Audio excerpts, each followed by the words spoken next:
Dan, I habitually procrastinate on important tasks, CV writing, for example, for months on end, waiting for the right time. It is severely holding me back. How to avoid this? Well, I covered that in chapter 4 in 12 Rules for Life, so you could read that.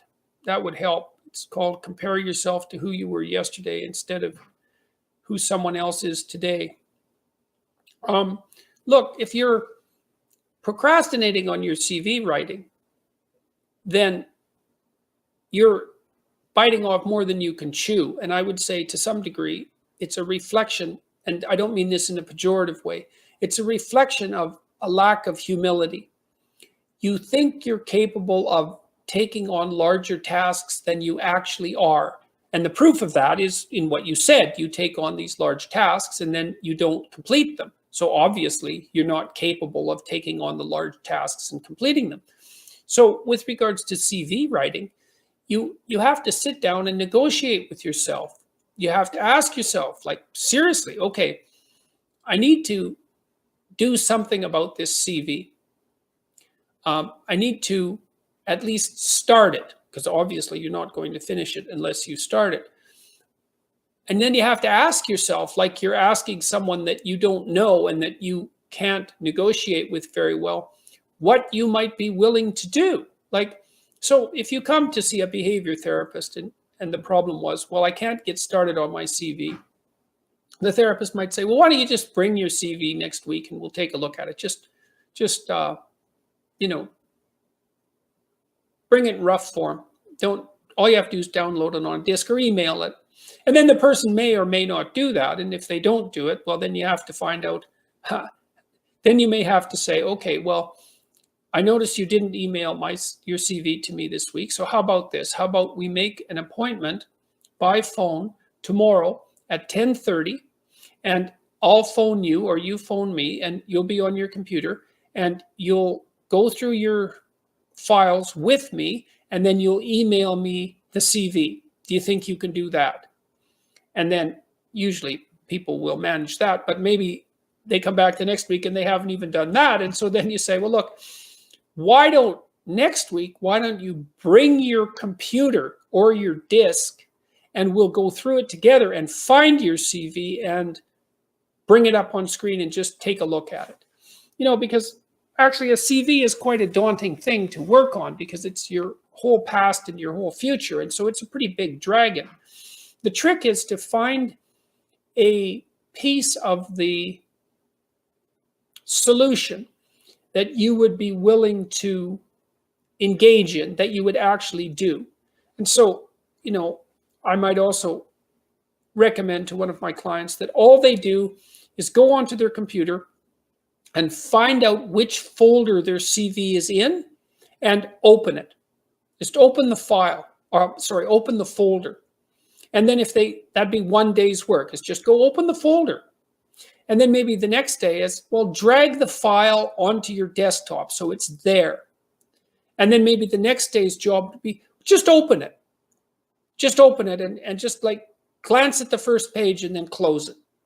And I know this seems ridiculous because you'd think, well, I'm an adult and I should be able to do more than that. And maybe you can, but it sounds like you can't. So you have to start where you can start. And I also recommend to my clients that once they make themselves a deal about what they're going to do, they stick to it. So if the deal is, well, I'm just going to drag the file with my CV in it onto my desktop, and that's today's task, I'm not going to start working on it. Because once you make a deal with yourself, especially with regards to something you're afraid of and you're avoiding, if you push yourself farther than what you've negotiated with yourself honestly, then you'll find that you won't get back to the work because you don't trust your negotiating abilities anymore. You don't trust yourself.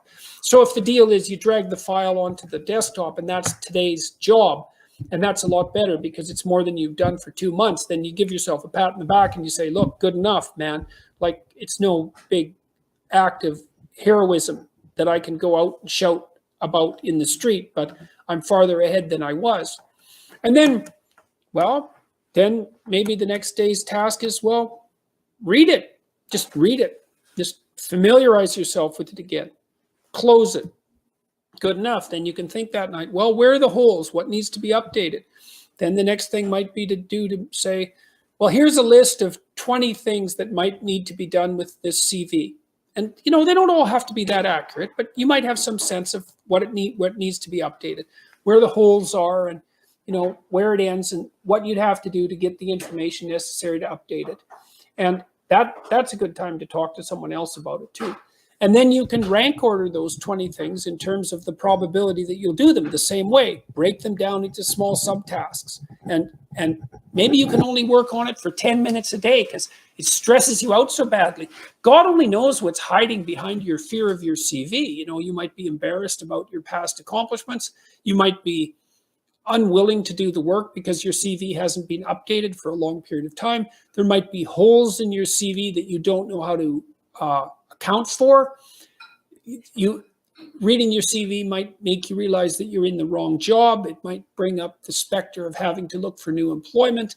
A CV is a real monster because it's a record of your life and a guide to your future ambitions. So if you happen to be afraid of it, well, you should take it seriously. It's not just a piece of paper. It's a real dragon.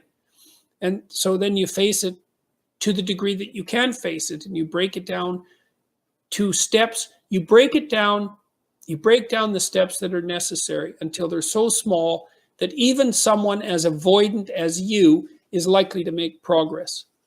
And then you find your natural speed of advancement, and perhaps over a month you can put your CV together, and then congratulations to you, because it's a hard thing. And you'll find too that a lot of fears are associated with that, like, oh no, now if I finish this, I'm going to have to send it out. And if I'm going to send it out, I'm going to have to look for another job. And if I'm going to look for another job, I'm going to have to move. And who knows what that'll do to my relationship? And who knows if anybody wants to hire me? And God only knows if I'll be successful in my new career. And so there can be a tremendous number of subordinate fears associated with something as simple as, oh, I need to update my CV, which is a really easy thing to say, but a very difficult thing to do. So I would say have a little bit of compassion for yourself, like not enough so that it stops you from moving forward or gives you an excuse, but do decompose the problem into small elements that you can handle, and be humble enough not to be too irritated at yourself when you find out just how small those pieces have to be in order for you to successfully master them.